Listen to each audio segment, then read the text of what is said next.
हम पढ़ेंगे types of solids. ठीक है, इससे पहले वीडियो थी सॉलिड स्टेट के बारे में बता दिया था। अब हम पढ़ेंगे टाइप्स ऑफ सॉलिड्स। ठीक है, तो टाइप्स ऑफ सॉलिड्स कितने होते हैं? टू टाइप्स होते हैं। अभी हमें टू टाइप्स ही पढ़नी है। पहला है crystalline solids and amorphous solid. तो क्रिस्टलाइन सॉलिड क्या होता है? क्रिस्टलाइन सॉलिड क्या है? Solid is said to be a crystalline if the various constituent particles like atoms, ions और molecules are arranged in a long range regular repeating geometrical pattern. इसमें क्या है? सॉलिड स्टेट में जो होती है क्रिस्टलाइन पार्टिकल्स होते हैं, कुछ उसमें पार्टिकल्स होते हैं, एटम्स होते हैं, आयंस होते हैं, मॉलिक्यूल्स भी होते हैं, जो कि अरेंज होते हैं long range regular repeat chain में अरेंज होते हैं। ठीक है, जैसे देखो इस तरीके से ए बी ये मॉलिक्यूल्स, एटम्स, आयंस, ये सब मिक्स होकर उससे बन रहा है, ये रिपीटिंग चेन है। जैसे देखो ए बी फिर ए बी ये पहला हो गया इसका क्रिस्टलाइन सॉलिड। ठीक है, अब आते हैं नेक्स्ट एमॉर्फस सॉलिड।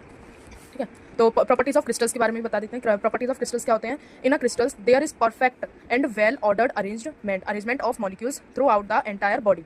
जो कि इसके जो मॉलिक्यूल्स होते हैं वेल अरेंज होते हैं, मतलब अच्छे से अरेंज होते हैं इस तरीके के, तो इसी को हम क्या बोलते हैं? क्रिस्टल्स प्रॉपर्टीज, है ना। और सेकंड है the important features of crystalline solid is the periodicity of arrangement along with regularity. ठीक है, तो जो एक फीचर्स होता है क्रिस्टलाइन में सॉलिड का, जो कि पीरियोडिसिटी में अरेंज होते हैं, जो कि रेगुलरिटी से अरेंज होते हैं। देखिए जैसे ब्लू ब्लैक इस तरीके के आयन मॉलिक्यूल्स इस तरीके से डायगोनल भी जाता है, नॉर्मल भी जाता है ना। और नेक्स्ट एक crystalline substance is anisotropic that is it is a physical properties like mechanical, electrical and optical properties, है ना। तो क्रिस्टलाइन सबस्टेंस में एनिसोट्रॉफिक में क्या होता है? एनिसोट्रॉपिक का अलग वैसे वीडियो बनेगी, लेकिन एनिसोट्रॉपिक में थोड़ा सा बताती हूँ। जो कि मैकेनिकल, इलेक्ट्रिकल एंड ऑप्टिकल जो कि प्रॉपर्टीज उनमें अलग अलग होती हैं, सारी प्रॉपर्टीज अलग अलग होती हैं, तो उनको हम क्या बोलते हैं? एनिसोट्रॉपिक बोलते हैं। और डिफरेंट डायरेक्शन होती हैं, और बट जो प्रॉपर्टीज होती हैं वो सेम होती हैं। उसी को हम sorry mechanical, electrical, optical properties different होती हैं और डायरेक्शन भी डिफरेंट होती है, उसी को हम क्या बोलते हैं? एनिसोट्रॉपिक। ठीक है, नेक्स्ट एग्जांपल है इसका the velocity of light passing through a crystalline change with the direction in which it's measured. जो कि हमारे कितनी भी जैसे वेलोसिटी है, इतनी तेजी से वहाँ लाइट पास हो रही है, किसी भी रोशनी में से पास हो रही है लाइन वहाँ से वहाँ तक, तो उसकी जो बीच का जो डिस्टेंस है क्रिस्टलाइन चेंज होने का जो मेजर है,